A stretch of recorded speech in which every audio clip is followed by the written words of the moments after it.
ஊபியில் ஒரு தலித் இளைஞனை பிடிச்சிட்டு அதே ஏஜ் உள்ள ஒரு தாகூர் இளைஞன், தாகூருங்கிறது மேல் ஜாதியில் பிராமணருக்கும் அடுத்தது. இவன் என்ன பண்ணுறானாக்க, அவன் தலித்தை அடித்து, நீ சமார்னு சொல்லி, நீ ஜெய் ஸ்ரீராம் சொல்லு, ஜெய் ஸ்ரீராம் சொல்கிறா அப்படின்னு சொல்லிட்டு, தாகூர் உன்னுடைய அப்பான்னு சொல்லு, தாகூர் ஜாதி உனக்கு தந்தைன்னு சொல்லு அப்படின்னு சொல்லி அவன் அடிக்கிறான். இந்த கிறுக்கன் ஒரே இந்து மதம்னு தான் சொல்கிறாங்க. தாகூரும் இந்து மதத்தை தான் வருது, தலித்தும் இந்து மதத்தை தான் வருது. எப்படிப்பட்ட ஒரு மோசடியை பார்த்தீங்களா? ரெண்டுமே ஒரே மதம் தான். ஆனால் அவன் என்ன சொல்கிறான், ஜெய் ஸ்ரீராம் சொல்லணுன்னு. அவன் ஏன் ஜெய் ஸ்ரீராம் சொல்லணுன்னு ஏன் கட்டாயப்படுத்தணும்? அவன் ஹிந்து, தலித் அந்த இளைஞன் ஹிந்து. அவன் ஜெய் ஸ்ரீராம் சொல்ல மாட்டேன்னு அவன் மறுக்க போகிறதில்ல. அப்படியே மறுத்தாலும் இது கட்டாயப்படுத்துறதுல என்ன இவனுக்கு கிடைச்சிட போகுதுன்னு தெரியல.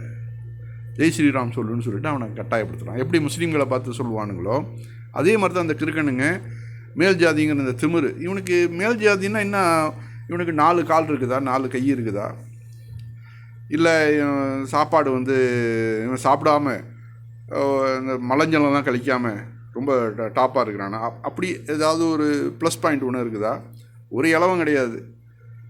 அவனாவது உழைச்சி சாப்பிட்றான், உடல் உழைப்பு பண்ணி. இந்த இவனுங்கெல்லாம் உடல் உழைப்பு இல்லாமல் பாருங்க.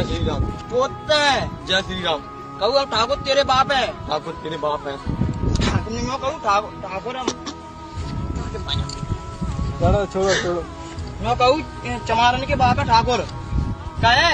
चमारन के बाप है ठाकुर हैं, और रहेंगे कैसे रहेंगे? ठाकुर चमारन के बाप है, ठीक है.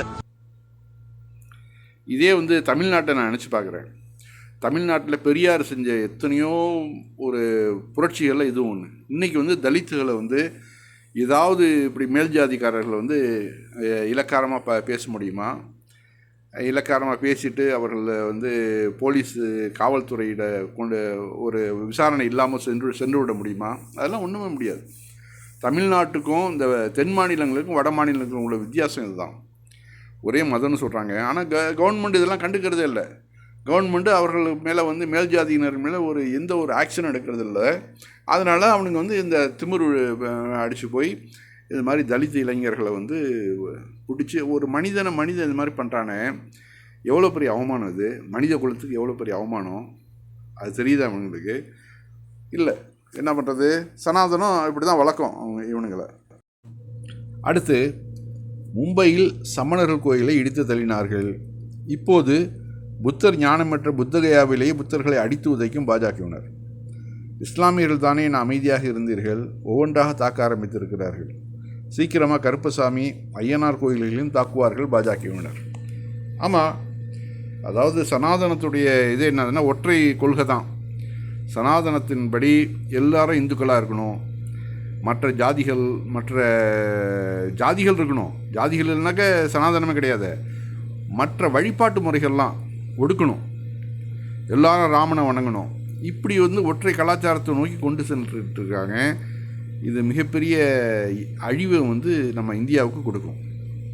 இப்போ புத்தர், இப்போ முஸ்லீம்கள் தானேன்னு சொல்லிட்டு நம்ம எல்லாம் அலட்சியமாக இருந்தோம்ல, இந்துக்கள்லாம் பெரும்பான்மையாக அலட்சியமாக இருந்தாங்க.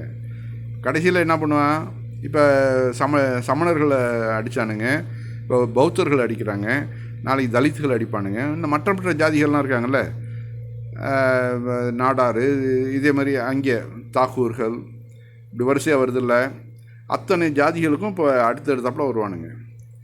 நாம் முஸ்லீம்கள் தானே அலட்சியமாக இருந்தோம்ல, இப்போ இந்துக்கள்லேயே ஒவ்வொரு ஜாதியாக கொண்டு வரான்.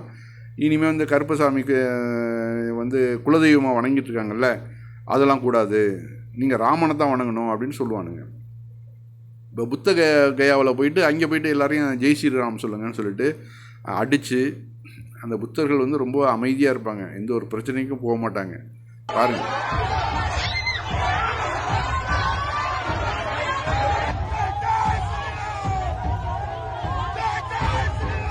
बनते लोगों को हाथ पकड़ के जय श्री राम, अबे साले चल बाहर, एक लेडीज को ऊपर लेके जाए, उसको बहुत मारे.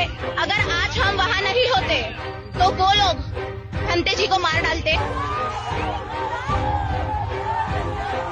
रात के 2 बजे से उनके बिना चार्ज ही गायब हैं। जो गुंडे उनके पीछे पड़े हैं वो उनका किडनैप करा के मर्डर भी करा सकते हैं, ऐसी हम आशंका जता रहे हैं। இப்போ பிஜேபி ஆட்சியை விட்டு இறங்கினாலும் இந்த மோடி அமித்ஷாவும் பரப்பி விட்ட இந்த யோகி ஆதித்யநாத்துகளும் பரப்பி விட்ட அந்த வெறுப்பு பிரச்சாரம் இருக்குங்கள, அது வந்து மக்கள் மனசில் நஞ்சா போய் அப்படியே உட்கார்ந்துருக்குது. அது வந்து கிளியர் ஆகிறதுக்கு இன்னும் 10 வருஷம் எடுக்கும், 10-20 வருஷம் எடுக்கும்.